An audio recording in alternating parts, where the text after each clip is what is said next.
Damage being accomplished without the consent of Wendy's by setting fire to the structure by using a torch made of a lighter and some type of can. All right, I'll find that the warrant establishes probable cause. As to any history, Ms. Harrison?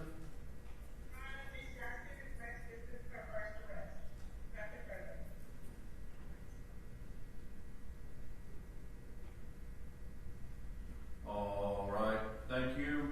Mr. Lewis? Yeah, I'm $6 million plus $20,000 good luck. All right. Mr. Finley?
Well, if the option to me, hang on, Mr. Lewis.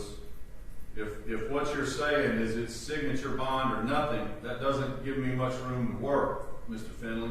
And I'm willing to consider something, and apparently the DA is too, recognizing that under OCGA 1761E, apparently she does not offend any part of the bond statute.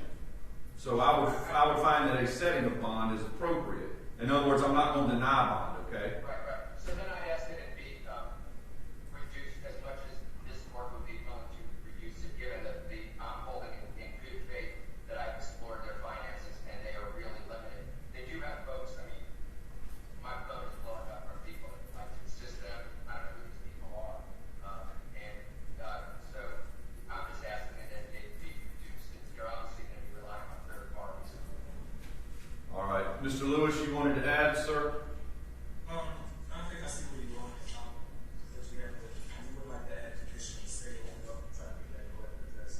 Well,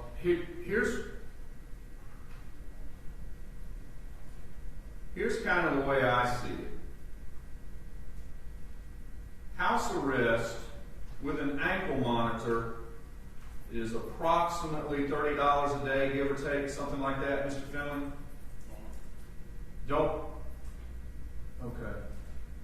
Yeah, I'd rather honestly raise the money for a $20,000 bond than do an annual. I don't think that's really appropriate given the circumstances. Since the time she started this warrant, we've been in constant communication. She's been in my office. I've been on the phone with the district attorney's office. Literally, I just sent a letter to Goward Connery, who's handling the case, tracking all the conversations that Goward's conducted herself in the utmost professionalism. Oh, there you go. Good afternoon, Ms. Convery. We have a little difference of opinion as far as contact as soon as we learned of the warrant, but I do agree that we have been in contact since the weekend. It's kind of a complicated story about how the arrest actually unfolded itself, but we've certainly been in contact. I don't know if it's since the beginning of the warrant itself issuing. All right. But I learned the warrant. That's all I can say. Well, so, I'll tell you what, I just want to object to the $20,000. I mean, I don't think. well, look, I object to the $20,000 bond. Mr. Finley, I think we can find something that fits the situation, because what I'm concerned about is danger to the community, right? And so if there was a lower bond with a house arrest component and a stay off social media component, that may be, since the family is in such dire financial straits, that may be more appropriate in this case. What do you say? I don't have a problem with the social media. I just don't, with no criminal record, 29 years old, no record at this point. I understand the social media part of it. I just don't see somehow that part of it. I'm not quite sure, given the facts and circumstances, why that would be necessary. I'm not questioning the court. I've been in this situation with you in other cases, and I'm not going to get specific. And I certainly understand those with some very serious factors. But there's no criminal record here. 29 years old. She's been in this residence with her family for 15 years. She's a graduate of Norfolk Medical in 2009, graduated from the University of 2013. I know her ties to the community. In fact, there's mental her ties to the community. So she's not going anywhere. And so I just don't see this as a house arrest case. That's just my opinion, and I say that based on my knowledge of her and my knowledge of the facts. I do understand the social media part, and I know that's an issue of concern of Your Honor. I respect that. I have no problem with that. I'd be fine with eliminating all social media, but we are stuck with it. If it's a factor that concerns the court, that's cool. That's cool with me. But Mr. Lewis, before I reach a decision point, anything to add, sir? We do believe that the house arrest or active on would be appropriate in this case. Although this person that is largely the entire building burned down, so we would at least, like to stay away from that area. And I would yield to the judgment of the state would add, of course, some type of observation. No, Judge, let me look. I've been really hesitant to talk about that, but we've spent days here studying footage, and I'm just this whole she burned a building down is just a false narrative, and so she did not burn a building down. She did not put that building on fire. I'm really avoiding getting into that. That's just the initial recommendation was $20,000, and there was no request from the state for an ankle monitor. There was no request from the state for home confinement. And I don't know when they plan on convening grand juries and when we're going to get to court, but having someone on home confinement with no record for an extended So, Mr. Finley, I've heard you say that repeatedly, sir. Repeatedly. You've indicated no record. But let's take a look at the other option here, which is no bond. Let's take a look at the danger to the community. And so, if someone, and it is alleged to have set fire to a building with other people around, whether or not the building was occupied or unoccupied, that would present a danger to firefighters if they were able to get to the scene. That Wendy's is right next to a gas station. And so when you have fire right next to a gas station, that's a volatile combination. So I do not find the lack of a criminal record that persuasive. And a signature bond is denied. What I'm trying to do is fashion something that is fair, that complies with the statute, but mainly because really the only part of the statute, the way I see it, that Ms. White is likely to offend is the danger to the community. And so you see where I'm coming from, right? Judge, I've said everything I need to say. I know you.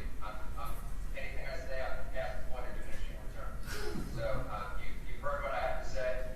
It's pointless at this juncture. All right. Thank you, though, for listening. Yes, sir. And I appreciate your advocacy as always. All right, Ms. White, here's what we're going to do. will set a $10,000 good bond.